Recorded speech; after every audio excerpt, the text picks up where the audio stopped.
Hi guys. So finally आम्ही पन्नाच्या जवळ पोचलेलो आहोत. We are at Panna tiger resort. मी तुम्हाला दाखवते.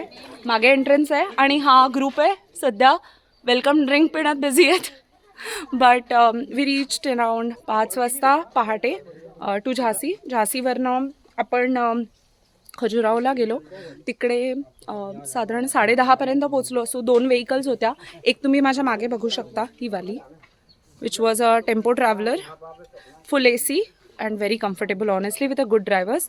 त्याच्यानंतर तिकडे 2 तास आम्ही स्पेंड केले. ॲक्च्युली खजुराहो पूर्ण दिवस घालवणं इतकं चांगलं ठिकाण आहे. You get government guides there. तिथे जाऊन तुम्ही तिकीट काढू शकता, बुकिंग करू शकता.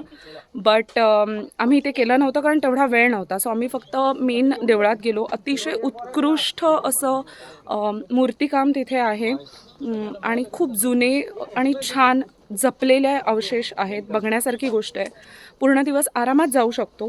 तुम्ही जर पन्ना प्लॅन केलं तर आय विल ॲडवाईज की एक दिवस स्पेशली खजुराहोसाठी ठेवून करावा. त्याच्यानंतर आपण आता इथे पोचलो आहे दुपारी. तिथे 2 तास घालवले. 12:30ला निघालो. 12:30ला इथे पोचलो आहे. सो 10:30पर्यंत आम्ही तिकडे होतो. आता आपण आपल्या रिसॉर्टला आज जाणार आहोत. त्यांनी आपलं खूप छान स्वागत केलं आहे. खूप गरम आहे, 38 डिग्रीज आहे. पण डेफिनेटली टायगर सायटिंगसाठी बेस्ट टाईम आहे. कारण जेवढी जास्त हीट तेवढं जास्त चांगलं सायटिंग.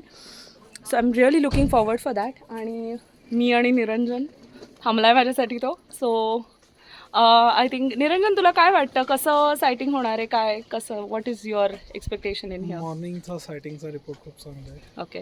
ती 151 फुल फॅमिली दिसली. 151 विथ भरपूर cups. Okay. So total 5 tiger दिसलेले आहेत. Okay. Best. Crossing fingers. Hopefully आपल्याला मिळेल. Let's see. Will keep you posted guys. Bye.